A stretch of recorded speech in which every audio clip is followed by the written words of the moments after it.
খেলত মই সগ্ৰীয়া কেৰাম খেলিম বুলি মই এটা বছৰ ধৰি আমি কথা পাতি আছোঁ আৰু সকলোৱে জানে, হয়তো আপোনালোকে অলপ কম পাইছে, যিহেতু মই নমা নাই।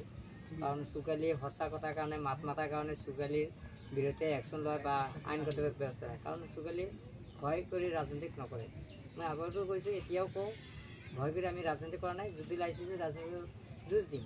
আমি ৰাজনীতিক মানে কি, ৰাজনীতি মানুহে ভাবে ষড়যন্ত্ৰ, কিন্তু আমি ভাবোঁ কি যে আমি ৰাজনীতি কৰিবলৈ, আমি উন্নয়ন কৰিবলৈ আহিছোঁ, আমি শান্তিৰ মাজত প্ৰচেষ্টা কৰিব খুজিছোঁ। বৰ্তমান যিটো দেশৰ পৰিৱেশ, আজি যিটো আমি ক'বলৈ যদি যাওঁ, আজি পৰিৱেশটো আপোনালোকে চাওক কোন পৰ্যায়লৈকে গৈছে। আজি আমাৰ সংখ্যালঘু মানুহৰ মুখৰ নিচিনা আমি জীৱন যাপন কৰি আছোঁ, হয়নে নহয়? আমাক সংখ্যালঘু তুল্যত আচলতে কৰি আছে।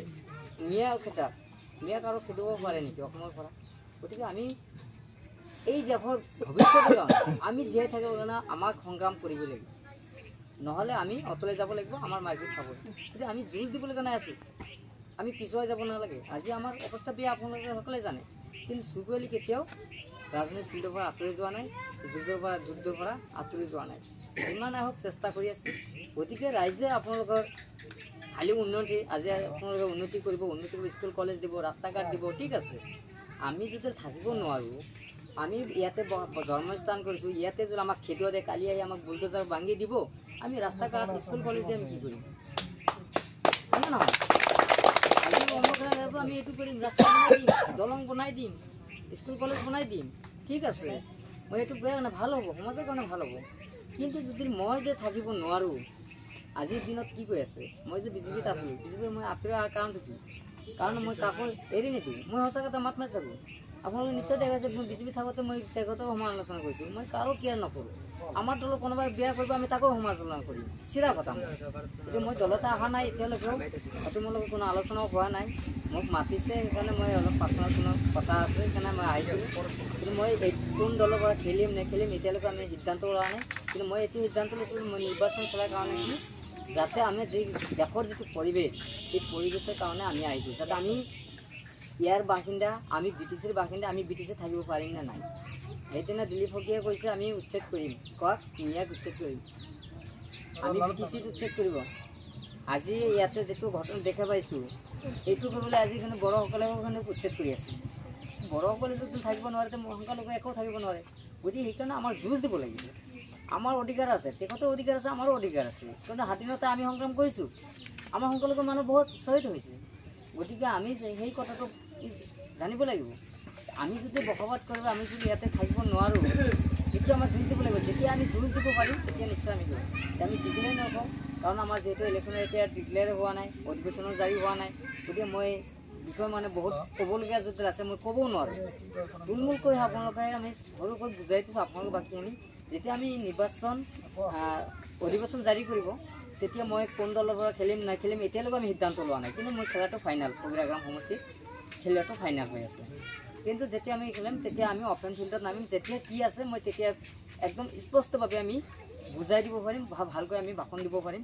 যিহেতু আমি এতিয়া সম্পূৰ্ণৰূপে আমি ক'ব নোৱাৰিম, যিহেতু আমি অধিৱেশন জাৰি হোৱা নাই।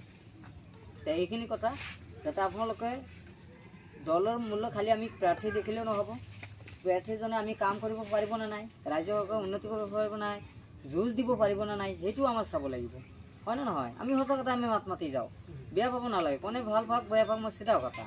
এইটো কথা হ'ল যে আমি যুঁজ দিয়া মানুহ, আমি সংগ্ৰাম কৰা মানুহ, সংগ্ৰাম কৰা মানুহে ভোট দিয়া আমাৰ কৰ্তব্য, যাতে আমি কোনে যুঁজ দিব পাৰিম। গতিকে ছাইদুল হকে আমচুৰ কৰিছে, নিশ্চয় আপোনালোকে জানে, যুঁজ কৰি আছে, প্ৰতিবাদ কৰিছে। ৰাইজৰ কাৰ কাৰণে? আমাৰ কাৰণে প্ৰতিবাদ কৰিছে নে নাই? গতিকে সেই সংগঠন দলৰ মানুহ যি প্ৰতিজন নেতাই তেনেকুৱা বেছিভাগ যিমান নেতা আছে, নেতা পালি নেতা চব বেছিভাগেই 80% সংগঠনৰ পৰা অহা মানুহ। গতিকে যুঁজ দিয়া মানুহ, গতিকে সেই যুঁজ দিয়া মানুহখনে আমাক ভোট দিয়া আমাক উত্তম। কাৰণ আমি যুঁজ দিব লাগিব, ক'বলৈ সাহস থাকিব লাগিব।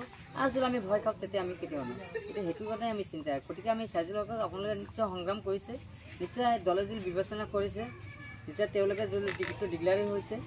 গতিকে আপোনালোকে আগুৱাই ল'ব, এইটো মই ভাবোঁ। মই ডিক্লেয়াৰ নকৰোঁ, এইখিনি ক'লোঁ। যিখিনি আছে মই নেক্সটত আহিম, যিহেতু মই এতিয়ালৈকে কোনো হোৱা নাই। আহি মই আপোনালোকক সুন্দৰভাৱে বুজাই দিম। আজি তেনেকুৱা মানে মিটিঙো নহয়, এইটো এটা মিটিং কি মানে আমি প্ৰাৰ্থী দিয়াৰ কাৰণে ৰাইজৰ কোনো অভিযোগ আছে নেকি, সেইটো কথা।